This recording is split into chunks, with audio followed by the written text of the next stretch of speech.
Health টিপসে আপনাদের সবাইকে স্বাগতম জানাচ্ছি। আমাদের আজকের আলোচনার বিষয়, কোন সময় স্ত্রীর সহবাস করা একদম উচিত নয়, করলে ক্ষতি কী।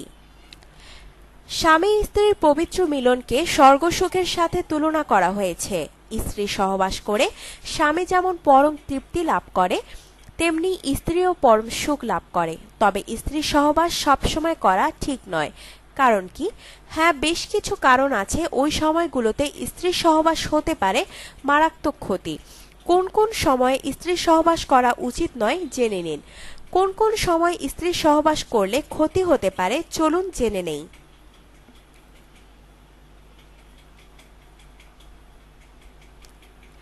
মহিলাদের মাসিক বা ঋতুস্রাব অবস্থায় কখনোই স্ত্রী সহবাস করা উচিত না। নিফাস অর্থাৎ মহিলাদের বাচ্চা প্রসবের পর 40 দিন বা এর কম যে কয়েকদিন রক্ত আসা পরিপূর্ণভাবে বন্ধ হয়ে না যায়, এই অবস্থায় স্ত্রী সহবাস করা উচিত না। এই দুই সময়ের মধ্যে সহবাস করলে উভয়েই অনেক রকম ক্ষতির সম্মুখীন হওয়ার আশঙ্কা রয়েছে। কেননা এ সময় রক্তের প্রচুর পরিমাণ বিষাক্ত জীবাণু থাকে, যার দ্বারা ভয়ানক রোগ হওয়ার সম্ভাবনা প্রমাণিত। অনেক পুরুষকে দেখা যায় যে এ সময় সহবাস করার কারণে লজ্জা স্থানে অ্যালার্জি জাতীয় বিভিন্ন রোগ হয়।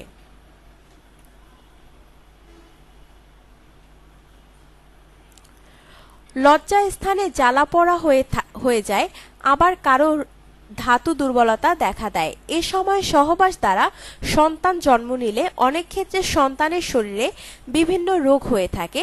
শরীরে বিভিন্ন ধরনের ঘা হয়, যা থেকে অনবরত পানি ঝরতেই থাকে এবং বাচ্চাদানি বাহিরে বের হয়ে আসে। আবার অনেক সময় মহিলাদের ভ্রূণ নষ্টের রোগ হয়ে যায়। এছাড়াও এ সময় সহবাসে নারী পুরুষ উভয়ই বিভিন্ন ধরনের রোগ ব্যাধিতে আক্রান্ত হন।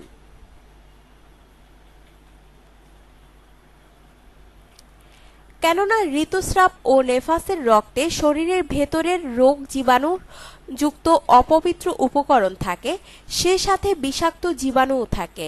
রক্তস্রাবের সময় মহিলাদের সর্বক্ষণ রক্ত নির্গত হওয়ার কারণে কারো কারো যৌন অঙ্গটি এক প্রকার ফোলা ও উষ্ণ থাকে। ঋতুস্রাব বা নেফাস থেকে পবিত্র হয়ে গোসল করার আগ পর্যন্ত মহিলাদের সাথে সহবাস করবেন না। কাজের ব্যস্ততা বেশি থাকলে সে সময় সহবাস করা উচিত না। চিন্তা ভাবনা, পেরেশানি ও বিচলিত হালে সহবাস করা উচিত না। দুর্বল ও ক্লান্ত অবস্থায় সহবাস না করা উচিত। মাতাল অবস্থায় সহবাস করা উচিত নয়। পেশাব পায়খানার চাপ থাকলে সহবাস করা উচিত না।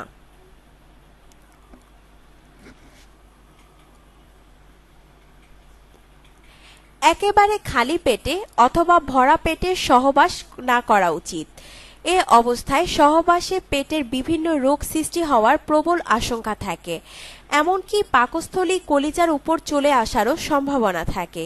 বিশেষজ্ঞদের মতে ভরা পেটে সহবাস করলে সগর রোগ হয়ে থাকে। আবার একেবারে খালি পেটে সহবাস করা শরীরের জন্য আরও ক্ষতিকর।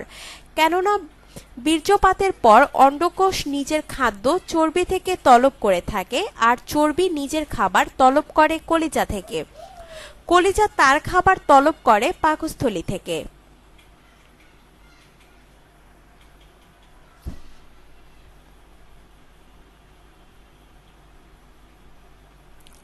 ক্ষুধার্ত অবস্থায় পেট থাকে একেবারে খাবার শূন্য, যার কারণে টিবি, ভৃত্যপদ রোগ, চোখের দৃষ্টিশক্তি কমে যাওয়া সমূহ সম্ভাবনা থাকে। অসুস্থতা থেকে মুক্তির পর শারীরিক দুর্বলতা এখনো অবশিষ্ট আছে, এ অবস্থায় সহবাস না করা। মৃগী রোগ, টিবি রোগে আক্রান্ত ব্যক্তির সহবাস থেকে দূরে থাকবে। মস্তিষ্ক ক্ষয় হয় এমন কাজের পর সহবাস না করা। যাদের চোখের দৃষ্টির রোগ, শারীরিক দুর্বলতা ও কলিজা পাকস্থলী দুর্বল, তাদের জন্য সহবাস করা ক্ষতিকর। তদ্রূপভাবে অর্শ আক্রান্ত ব্যক্তির যথাসম্ভব সহবাস থেকে দূরে থাকবে।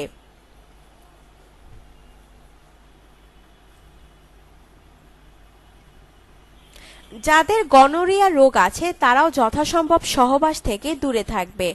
অসুস্থ অবস্থায় ও জীবাণুযুক্ত বাতাস গ্রহণের সময় সহবাস না করা উচিত। জ্ঞানী ব্যক্তিদের ধারণা মতে চাঁদের 11 তারিখে সহবাস করা নিজেদের বয়স কমিয়ে ফেলারই নামান্তর। প্রাপ্ত বয়সের পূর্বে ভ্রূণ তৈরি হলে সে সন্তান অসুস্থ অবস্থায় জন্মগ্রহণ করে।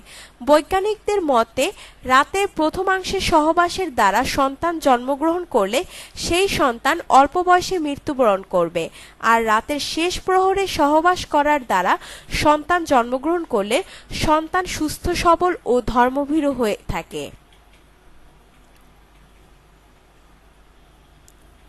আপনার জীবনকে আনন্দময় করে তুলতে এবং বিভিন্ন স্বাস্থ্য টিপস ও পরামর্শ পেতে আমাদের চ্যানেল সাবস্ক্রাইব, লাইক ও শেয়ার করবেন। ধন্যবাদ।